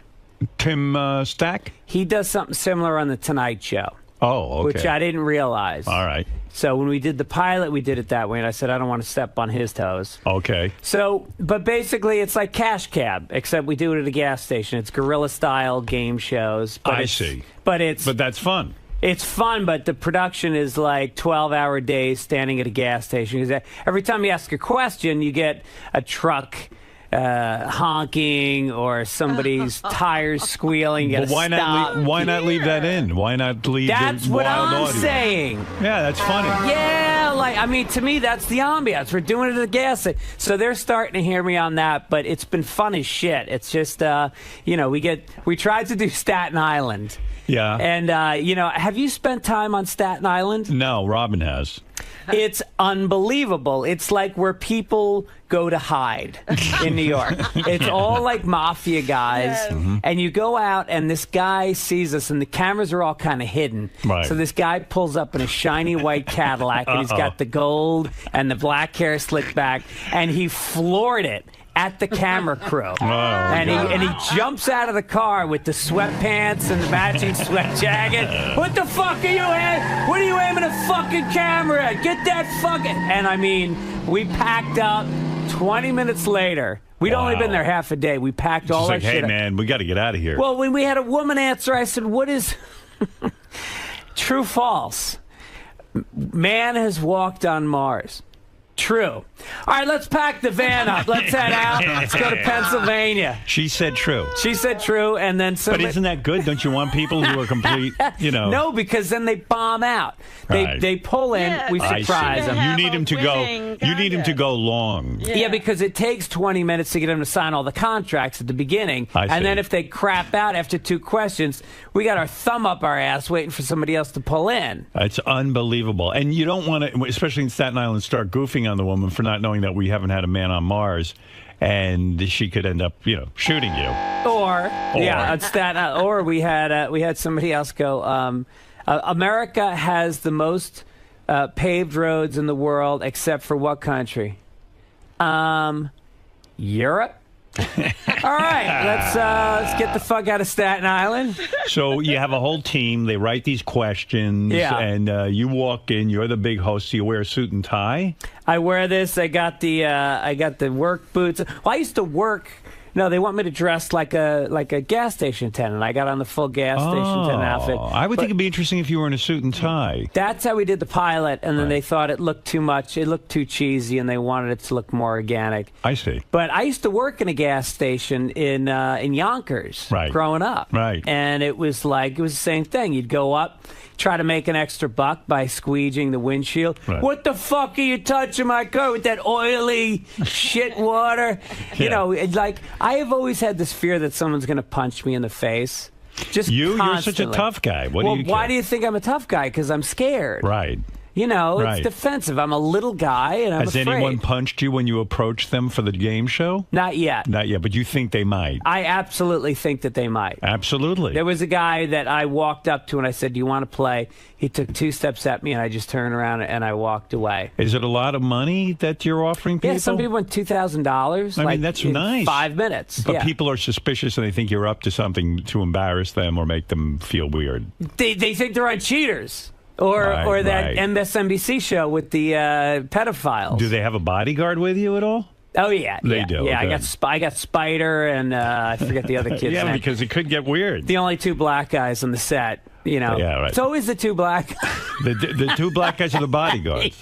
And have they had to jump diversity. in? Yeah, isn't that nice? They get real close when things are getting. Wow. Yeah, when things get weird. Because but I would like think that, someone walks up at a gas station and says, "Hey, guess what? We're taping a game show. We'd like you to participate, and you could win up to $2,000-$3,000. Let's go." And a lot of felons out there. Wow. There's people with, they got Megan's Law. You got a deadbeat dad. They weren't expecting this shit. In this day and age, a lot of people are being looked for. Hell yeah. Yeah. And you know what's fucked too is we'll be at a place for 3 days. Some guys come in every day, and they'll get I don't know. They go to the pump. Maybe they put in $3. You know, some people just have those systems in their life. Well, they some buy people a scratch ticket. They get $3. Right. So they take a little bit of gas and they get in, they gas up. Maybe they like hanging out at the gas station. That's just the way it is. Yeah, they probably got their bar stool at the local bar. They got what channel is this on? It's going to be on the Speed channel. What is that? Corolla's got a show on it. And Ronnie jerks off to it, I'm sure. It's all like NASCAR and other car-type shows. Oh, I see. So this is a car show because you're at a gas station. Yes. Okay, got it. All right. So Greg Fitzsimmons is going to be on TV if you want to watch him on the Speed channel. He will, he's hosting a game show. It sounds like a funny idea. All right, now let's get to our situation with Andy Dick. I heard the broadcast, and I know you want to let him talk, because you're saying to yourself, hey, this guy's saying some pretty outrageous things. But then when he got super anti-Semitic, and it even went beyond me. I mean, he was just like, Jews and cheap and big nose and fucking Jews, and they're keeping me down and blah, blah, blah. You didn't step in. So I went on the air and I said, I think Greg should have stepped in at one point. What did you make of the situation? For me, it was my Occupy Israel moment. Right. I think. No, it was, look, it came down to this. The clips, you got to always remember something. You're hearing 3 or 4 clips that happen throughout an hour pushed together. Right. So it sounds like a Mel Gibson tirade. Right. When in fact, Andy came on, and the context, and before I say any of this, I apologize if it seemed like I was not protecting you or being disrespectful. That was not my intention. It was, like you said, you want crazy shit to happen. This is the Stern Channel. It is Andy Dick, who's wild and out there, and and I was laughing at one point because, people come in here and call you hook-nosed Jew bastard all day. Right. And so there's a certain point where he hit that a few times where I went, all right, that's funny. That's what people say. Right. And then it did cross a line. Right. But it happened kind of sporadically and not at a point where I ever felt like, look, Howard can take care of himself. This is going to get played on the air. Right. But again, I think there was an omission of judgment at one point. You don't have to apologize to me. I'm saying, do you feel, as a host, a radio show host, that you should have stepped in and at least said, hey, Andy, man, you're really coming from a down and ugly place. You're kind of, again, it's like Andy on a roast. He never has any jokes. It's like you're just going for the anti-Semitic thing.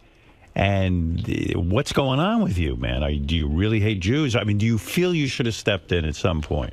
Well, Did you disappoint yourself is what I'm asking. The Jews run the media, so at some point, career-wise, I should have stepped in. Right. Maybe it would have made you look good. Well, I think his dad might be Jewish. I see. So I knew that, and maybe I should have. I did bring that out. I said, Andy, do you think that you have all this anti-Semitism because your father gave you up for adoption and he's Jewish? Is there something there? And again, those clips don't make it on the show. And I know you don't set your alarm for midnight to listen to my whole hour. No, I get played the actual... Is your voice all right? Yeah, my voice is fine. No, I get played the tape the next morning. Yes. Right. Of over 4 years of doing your show. Right. Never once being called in the car for something. And now it's, here's 4 clips I'm not of even me. calling you on the carpet. I'm saying, did it disappoint you that you didn't step in? That's all I'm saying. It disappoints me to know that you felt like I didn't protect you. It disappoints me. No, look, I'm a big boy. I can protect myself. I just thought it was strange when you were hearing all this that you didn't react to it other than laugh at it. I think it's hilarious. I mean, when somebody goes off the rails, I think it's funny. And I think when it's on your channel, if it's something racist, anything goes, homophobic, I think it's funny. Okay. I don't obviously think that Andy was genuinely anti-Semitic. I think he was mad at you because you pulled his show off the air. He was mad that he called in during the Charlie Sheen interview. Now, you know I didn't pull his show off the air. You know that. I mean, that's the ranting. I'm telling you why that's he's the angry. Rantings of a lunatic. That's his take on it. I'm just explaining to you I have nothing to where do he was with coming his show. from. He called in during the Charlie Sheen roast, according to him, and he was put through and then mocked for it. And so he was trying to poke you. And I think the one place he thought that you were soft or, vulnerable. It was Jewish, No, you know what? Quite frankly, that shit doesn't get me. What gets me is that he is so void of humor and that he is just a frustrated mess. And I see him as pathetic and sad because his career isn't going well. And I thought it was really particularly sad that he's blaming the Jews for the lack of career that he now has. Yes. When it's all it really is Andy's lack of ability and lack of discipline and inability to function. And that, actually, I thought it was very interesting radio. But I don't like the guy. I just don't. I mean, he turned me off. Now, is it time to forgive Andy? Is that what you're here to say? I think it's time, Howard, that you understand. Yeah. I have to say this, honestly. Yes. I think the guy's really talented. Right. He's been a regular on my show, never disappoints. He's a great sketch guy. I had him on my show a lot of times. Yeah, and I don't think that this kind of shit, whether he's drinking or doing drugs or grabbing people's asses, right? That's all part of something I can't wrap my head around. I don't know what that is. But even in your life, you stopped drinking because you knew you were getting yourself into situations because you wanted to have a career and you wanted to have a life. Yes. He's not able to do that. Yes. Sad.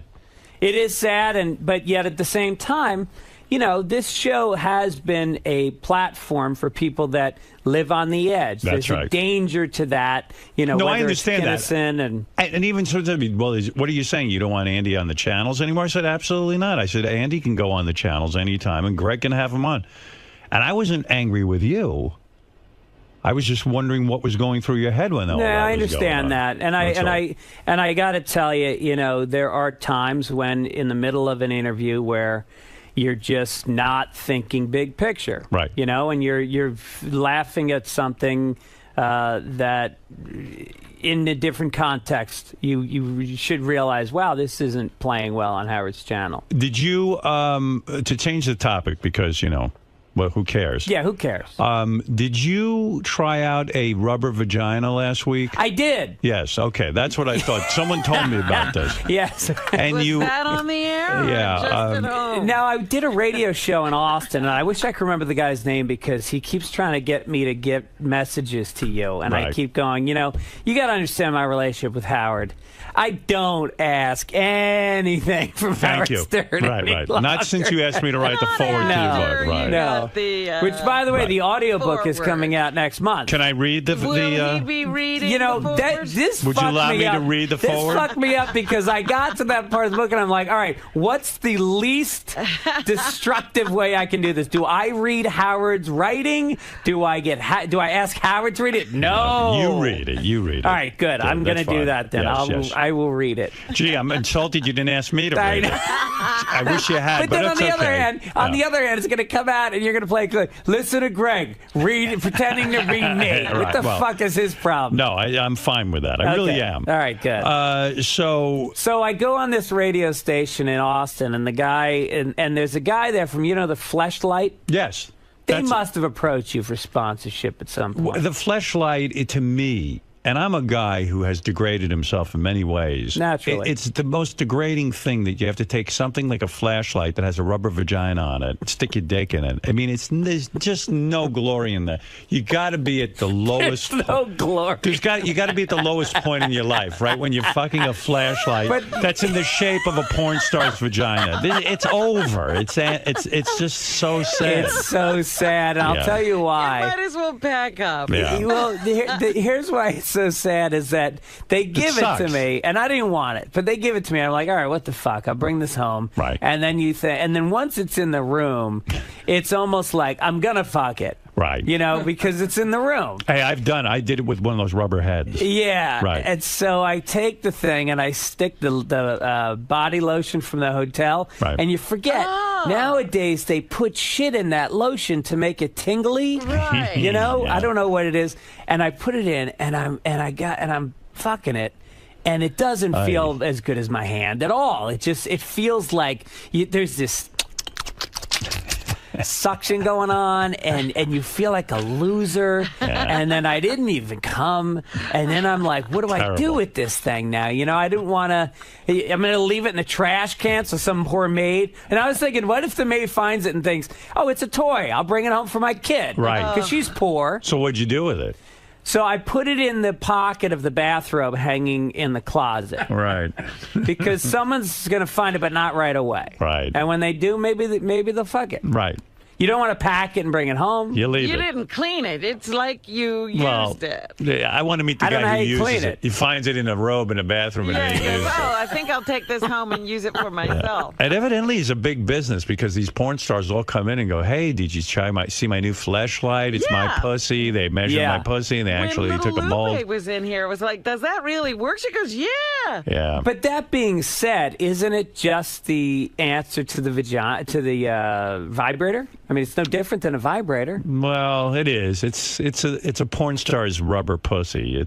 There's something so wrong. But I'm not saying I'm better than that. There have been times in my life where I've had it. You remember the three of you had sex with a real doll. It wasn't just a head and one. You've tried a lot of different things. Yeah, I've tried it all. You fucked a doll? I fucked a real doll, yeah. I didn't know that. Yeah. Did you enjoy it? Did I come, Robin? I don't think so. Well, Robin's in charge of that.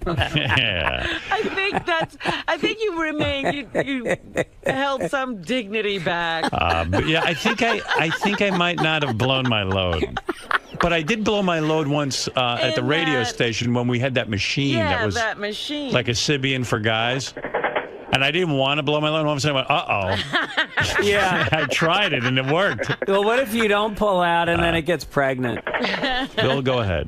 Hey, now, Howard. I'm a fan of Fitzgerald, so I'm not trying to rat on him or nothing, but I was listening to a show, I think it was on Monday. Yes. And he had David Tell on there, and Dave just happened to say Jew, and boy, he jumped all over him. Don't say that here. Don't say that here. Listen, that's ridiculous. You got to go on with your show. Do it the way you do it. Well, that's the thing about when I'm on stage. Andy Dick was particularly vicious to me. Yes. Fuck Andy Dick. And it's my thing with Andy. It's got nothing to do with your show. People could say Jew on your show. Yeah. I'm not ultra sensitive. I was just a caddy. I'm just saying, Andy was coming from such a weird place. Blaming me for his problems is absurd. Well, it's very hard to explain because when you hear the shit that you hear on your show, it's like when I'm on stage and I'll say nigger as part of the bit. You do? Well, because they had Niggerhead as part of what's his name's Ranch. And I kept saying, so I can say Niggerhead. I got to throw that head on at the end. And you know what? I'm not afraid to do that on stage, but then in a different situation, you realize you got to figure that doesn't work. That's right. Let's go to Dan. Dan in Philadelphia. Go ahead. Yeah, I just want to say Greg's a fucking piece of shit. Not only did he fucking didn't stick up for you, man. Hey, Greg, do you still fucking put soap in your kid's mouth like a pussy? No, I don't. We talked about that on the show, and I think I came to a better understanding. You seem very angry. Fucking loser. You seem very angry at me. Yeah, fucking, we don't have Bubba the Love Sponge anymore, but we got your fucking lame ass. So you miss Bubba. That's where the anger comes from. And I hate you because you're a fucking little pussy. But you picked up the phone and called in, so clearly there's Would you beat his ass in real life? Who, this guy? Yeah, because you have anger issues. This guy would not say this in person. I guarantee you that. This is the weakness of somebody hiding behind the telephone. He's the same guy that gets on the internet. Dan, would you say this to him? I don't use the internet at all. Fuck that pussy shit. You're saying you're a real man. You don't use the internet. No, I'm not saying I'm a real man, but I'm more of a man than this little fucking pussy. Right, and you're saying that you would say it to his face. Are you goddamn right? What's he gonna do? I'll fucking hold him by his head and he'll be swinging, flailing, not even making contact with me. He's a little pussy. So you grab guys by the head. That's your thing? No, you grab kids by the head and push fucking soap bars in their mouth, you little pussy. It's the city of brotherly love. Hear that Philly accent? Nothing gives a woman a wet pussy like that Philly accent. Well, all right. Thank you, Dan, for your call. I see you guys are not getting along. And thank you, call screeners here at Howard 100. Yes, Jim, go ahead. In defense of this call screeners, that called up and the guy goes, "Where can I go see Greg's show?" Oh, it's the bait and switch. Yeah. So don't always think we're up to nonsense here. Jim, go ahead. Greg, you're going to have Andy Dick back on the show in a month. I mean, why would you do that with all the bullshit he talked about Howard? He says he likes Andy. Because I'll tell you something. When Howard got mad at Andy, and I heard this from a number of people, there's a part of you that came out people hadn't heard in a while. There was genuine anger, and that is good radio. It's genuine. It was real. Yes. And I think bullshit that if anger.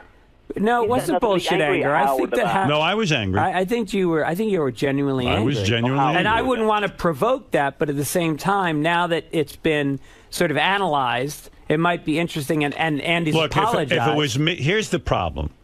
If it was me, and Andy said he wanted to come on, I'd tell him to go fuck himself. Yeah. I'd say, Andy, first of all, you're washed up. Second of all, you're a crybaby.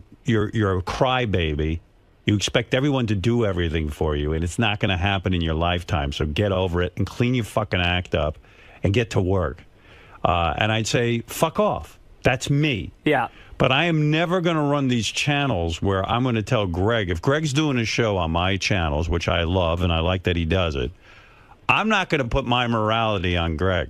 If Greg feels comfortable with Andy Dick, by all means, have him on. That's your thing. And I don't judge that. I wouldn't have him on if I was you, but I'm not you.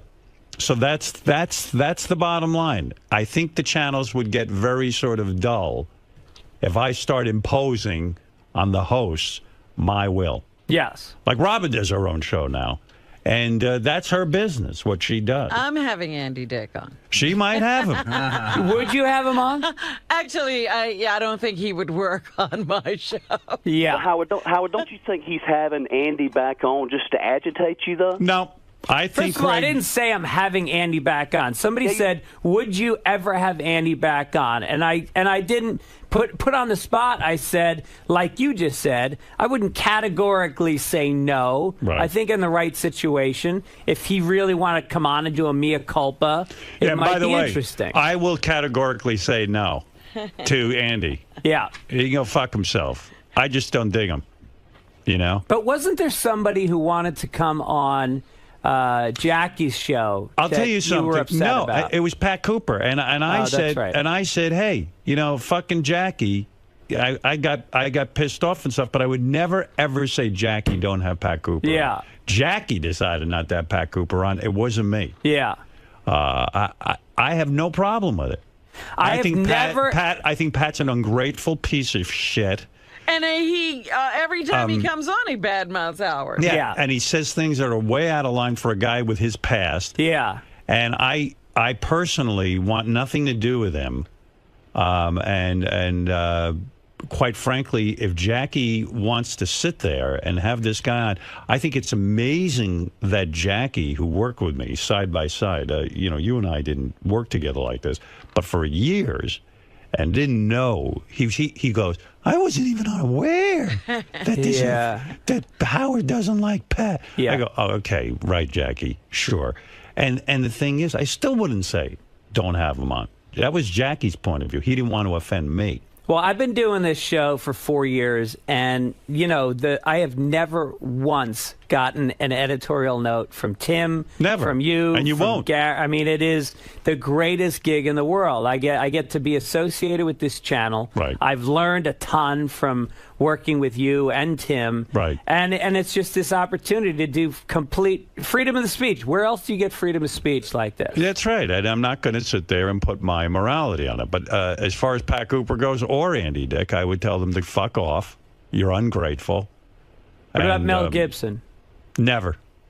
I would probably have Mel Gibson in to teach him a fucking lesson. Yeah. I would tell him exactly what's wrong with him. Yeah. Because he needs to be told, because evidently he doesn't understand what it is. Who just gave him a pass? Robert Downey Jr. Yeah. And I like Robert Downey. I've had him on the show. But I think he's not getting it either. Yeah. No, it isn't time to give him a pass. Quite frankly, because who are we to give him a pass? Why should I give him a pass? He was supposed to be on Hangover 2, and Zach Galifianakis stepped in and went, nope. Yep. Not working with him. Not doing it. Yeah. So, I don't know. Sometimes there are people that I just don't want to have on the show. I don't want to deal with them. They're a pain in the fucking ass. And some pains in the asses are funny to me, and some aren't. But that's my arbitrary decision. Yes. You know. Some people are... Greg. Greg's not that funny, for instance. Well, I think Greg is funny. Oh, my I fucked the fake vagina. What do you want, sir? Come on, he fucked a fake vagina. That's funny. You just laughed. All right, Steve, go ahead. You have the last word. Then we got to move on. But Greg is here. He's celebrating the fact that he got a game show. It doesn't feel like a celebration. Go ahead. It's sort of a half celebration, half fucking whipping. It's turning into a shitty celebration. Go ahead, Steve. You have the last word. Maybe this will be nice. Well, you know, that Greg show, I don't know. You know, all he does is for an hour just goes on and on about Fitzdog. You might as well get on there and just say that for a whole hour. That's all he says. Is that true that for the most of the show you say Fitzdog? Well, very much so. I feel that what people want to hear on the radio is the repetition of a college fraternity kind of a nickname. Repetition is funny. No, you know what it is I fucked up early on. Greg Fitzsimmons is not a memorable name. Right. And I've done shows for 20 years. And I feel like I've done good shows, but I don't know that I've accrued the following that Carrot Top did, or Gallagher. Right, so you think you made a mistake in your life. And so Fitzdog became a thing that I started calling my website and my radio show, because somebody said, you need branding. I see. You need a phrase. And so my website is Fitzdog, my app is Fitzdog. So you want to I don't even know what it means. It's kind of Steve, a joke. According to you, because you listen to the show sounds like this. Fitzdog, kike, Howard's a Jew, Fitzdog. Andy Dick has been betrayed by the world. Fitzdog. Is that it? Pretty much. Got it. It's on and on and on. Go to Fitzdog and follow me after this and that. Yeah. You don't realize, because you're not in the industry, he's branding at that point. I'm branding it. Very good. Well, I'm glad I don't understand, man. All right. Well, listen. Thanks for staying up in midnight and listening to it constantly, though. That's what's so fucking weird about this channel. My phone board is lit up on Monday nights with people that... And I love the hate. You can tell what they're going to say. Most of them are nice, but I go directly to, this guy thinks you're a piece of shit. Welcome to the Greg Fitzsimmons Show. You think you go to that because you think you could fix these people to like you? No, I think they're full of shit. I think that they'll wait on hold for 39 minutes to talk to you. To tell you you're a piece of shit. Yeah, and so I think it's a game, and I think it's kind of the tone of the channel, and it's what's funny. Fitzy. Yes, sir. Fitzdog. Which, by the way, Fitzy was your father's nickname, wasn't it? Fitzy. Yeah. Someone told me you ate at Rayo's. That's where your dad died.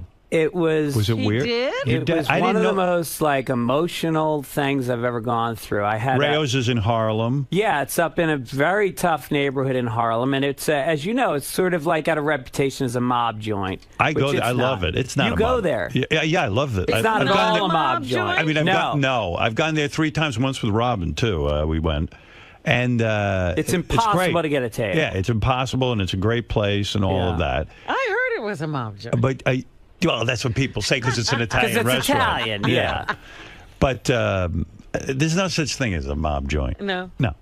And so you went there, but had you been there since your father died? I'd never been there in my life. And your father had a heart attack. Yeah, and my dad had a table there. Right. You know, he had his own table. Right. And so he was there with my mom and a couple other people, and just, 52 years old, just bam, dead.